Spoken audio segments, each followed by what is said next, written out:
بسم اللہ الرحمن الرحیم۔ السلام علیکم ورحمۃ اللہ وبرکاتہ۔ میرے دوستو، اللہ تبارک تعالیٰ نے مسلمانوں کو 4 خلفائے راشدین بخشے ہیں۔ خلفائے راشدین انہیں کہتے ہیں جو مسلمانوں کی اتفاقی کے ساتھ خلیفہ بنے، جس میں پہلے نمبر کے حضرت ابوبکر صدیق رضی اللہ تعالیٰ عنہ، دوسرے حضرت عمر رضی اللہ تعالیٰ عنہ، تیسرے حضرت عثمان غنی رضی اللہ تعالیٰ عنہ، چوتھے حضرت علی رضی اللہ تعالیٰ عنہ۔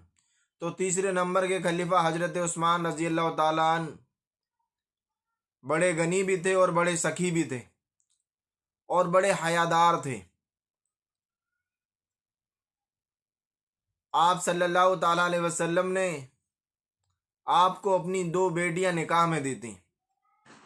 حضرت عثمان غنی رضی اللہ تعالیٰ عنہ کے نکاح میں آپ صلی اللہ تعالیٰ علیہ وسلم نے 2 بیٹیاں دی تھیں، اور آپ کی سخاوت کے قصے بڑے مشہور ہیں۔ بڑا خرچ کرنے والے تھے آپ۔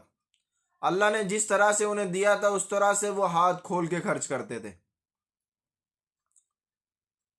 چنانچہ ایک مرتبہ مدینہ میں قحط پڑا اور بڑے حالات بگڑ گئے، تو حضرت عثمان رضی اللہ تعالیٰ عنہ کا ایک قافلہ سامان سے بھرا ہوا 1000 اونٹوں کا مدینہ تشریف لایا، اور مدینے کے جو تاجر تھے وہ آپ کے پاس پہنچے اور کہنے لگے، ہم آپ سے 10 روپے کا جو سامان ہے وہ 12 میں خریدنے کے لیے تیار ہیں۔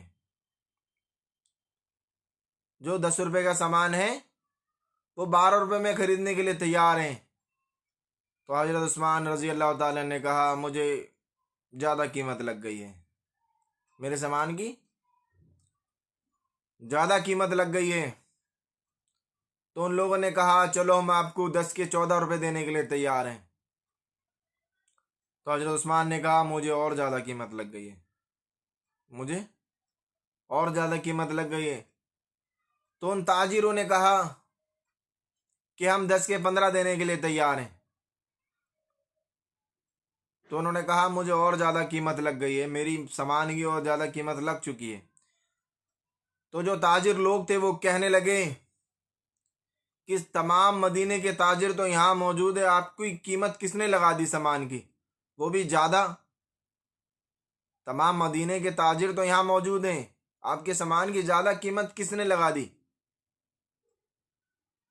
تو کہنے لگے، میرے سامان کی قیمت میرے اللہ نے لگائی ہے، میرے سامان کی قیمت میرے اللہ نے لگائی، اور کہا ہے کہ عثمان 1 کے 10 ملیں گے، 1 روپے کے سامان کے 10 ملیں گے۔ اور جیسے کہ تم لوگ جانتے ہو مدینے میں قحط کا سمے ہے اور لوگ تکلیفوں سے جوجھ رہے ہیں، تو میرا جتنا بھی مال ہے سارے اونٹوں پہ، 1000 اونٹوں پہ، میں اللہ تبارک و تعالیٰ کے واسطے، اللہ تبارک و تعالیٰ کی رضا کے لیے لوگوں میں صدقہ کرتا ہوں۔ تو 1000 اونٹوں سے بھرا ہوا سامان آپ نے اللہ کے نام پہ دے دیا۔ اتنے سخی تھے حضرت عثمان رضی اللہ تعالیٰ عنہ، اور آپ کے سپرد اللہ تبارک تعالیٰ نے بہت سی خدمتیں لیں۔ جو قرآن شریف کو آپ نے لکھا اپنے ہاتھوں سے اکٹھا کر کے، حضرت عثمان رضی اللہ تعالیٰ عنہ نے لکھا، اور جب آپ شہید ہوئے، آپ کا شہید کا مرتبہ ہے، اور جب آپ شہید ہوئے تو بھی قرآن شریف کو پڑھتے پڑھتے شہید ہوئے۔ یہ تو ایک موقع ہے آپ کی سخاوت کا۔ ایک مرتبہ اللہ کے نبی نے جنگ کا اعلان کرا کہ وہاں چلنا ہے، جنگ کے لیے جن لوگوں کے پاس جو جو سامان ہے سب لے کے آئیں۔ تو حضرت عثمان رضی اللہ تعالیٰ عنہ نے تمام لوگوں کی جنگ کا 1/3 حصہ مہیا فرمایا تھا۔ آپ کی سخاوت کے قصے بڑے مشہور ہیں، آپ کی سخاوت کے قصے بڑے مشہور ہیں، اور یہاں تک ہے کہ لوگوں نے آپ کو لقب دے دیا حضرت عثمان غنی، آپ کو غنی کہا گیا۔ حالانکہ غنی تو اللہ ہے، مگر ایک لقب ملا آپ کو، آپ کی سخاوت کی وجہ سے، آپ کی رحم دلی کی وجہ سے۔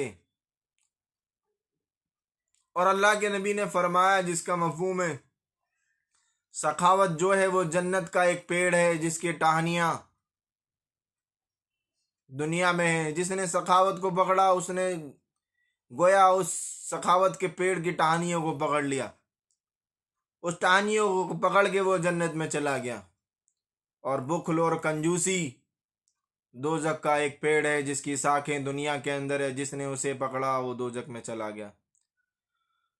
تو وہ لوگ ایسے تھے جتنی ضرورت ہوتی تھی اللہ کے نام پہ سارا صدقہ کر دیا کرتے تھے، مگر آج ہم لوگ دیکھیں اپنے آس پاس، اگر کسی کو کوئی تکلیف پہنچتی ہے، کوئی کسی مجبوری میں آ جاتا ہے، کسی کے گھر میں کوئی شادی ہے کسی لڑکی کی، یا کوئی کسی پریشانی میں اپنا مکان بیچنا چاہتا ہے، تو آج کل ہم لوگ سوچتے ہیں کہ یہ پریشانی میں ہے، مجبوری میں ہے، اسے کاٹ لو، اسے کاٹ لو۔ اگر اس کا پلاٹ 20 لاکھ کا ہے تو اس کی مجبوری کا فائدہ اٹھا کے ہم اس کے 15 میں ہی دیں گے کہ وہی قیمت نہیں ہے، قیمت نہیں ہے، 20 کے 15 ہی دیتے ہیں۔ حالانکہ ہونا تو یہ چاہیے تھا ایک مسلمان تکلیف میں ہے اور تم اس کی استعداد رکھتے ہو کہ 20 کے تم 22 دے سکتے ہو، 25 دے سکتے ہو، تو ایسا کرنا چاہیے تھا کہ اس کی مجبوری جو تھی وہ بھی حل ہو جاتی، اور اس کو جو کام رکا ہوا تھا جس کی وجہ سے وہ پریشان تھا وہ بھی نکل جاتا۔ مگر آج لوگ دیکھتے ہیں ایسے لوگوں کو، کوئی پریشان حال ہے، اس کی مجبوری کا فائدہ اٹھانے کے لیے کہ اگر یہ مجبوری میں اپنی لڑکی کی شادی کے لیے کوئی کام کر رہا ہے یا کوئی سامان بیچ رہا ہے تو اس کی کم قیمت لگائی جائے، اس کی کم قیمت لگائی جائے۔ حالانکہ ہونا تو یہ چاہیے تھا کہ اس کی لڑکی کی اگر شادی ہے تو اس کی لڑکی کی شادی میں ہاتھ بتاتے، اسے کوئی سامان بیچنے کی ضرورت نہ پڑتی۔ تو ہم اپنے آس پاس غور کریں اور دیکھیں اگر کوئی مجبور ہے اور ہم اتنی استعداد رکھتے ہیں کہ اس کی کچھ مدد کر سکیں تو مدد کریں، اسے مرغا سمجھ کے کاٹے نہ، اسے مرغا سمجھ کے کاٹے نہ۔ تو حضرت عثمان رضی اللہ تعالیٰ عنہ بڑے صحابیوں میں ہیں، آپ لوگوں سے دعاؤں کی درخواست ہے، پھر ملیں گے انشاءاللہ۔ السلام علیکم ورحمۃ اللہ وبرکاتہ۔